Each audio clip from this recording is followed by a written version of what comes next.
Сәлеметсіздер ме, құрметті әріптестер? Сіздерге мен бүгін YouTube каналынан, яғни YouTube арнасынан өзіңізге қажетті кез келген видеоны қалай жүктеуге болатынын көрсетіп жіберемін. Ол үшін YouTube арнасын ашамыз және ол жерге өзімізге қажетті видеоның атын жазуымыз керек. Мысалы, футаж виртуальная студия. Неше түрлі бұл жерде футаждар ашылады. Сіз өзіңізге өте қажетті кез келген футажды таңдайсыз және оның ұзақтығын барлығын қарап аласыз. Мысалы, міне бір футажды алатын болсақ, яғни хромакей берілген. Біз осыны алатын болсақ, жоғарыға назар аударайық. Мысалы, мына жерде youtube.com дегеннің алдында 3W әрпі жоқ. Ол үшін жазу жолындағы екінің қасына курсивті қоямыз, батырманы 2 рет шертеміз. Сол кезде мына жерде youtube.com деген бізге жазу шығады. Және сол жазудың қасына біз ағылшынның 2 рет S деген әрпін тереміз.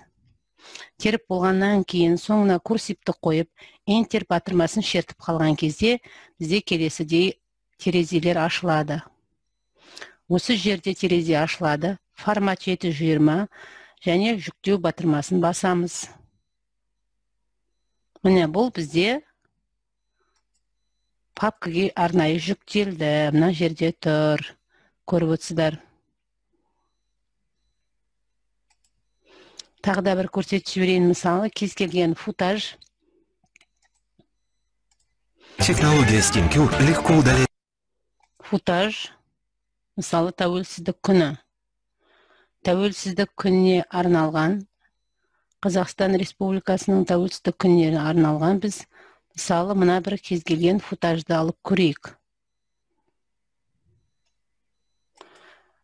Жоғарғы жолда көріп отырсыздар, 3W деген әріп жоқ.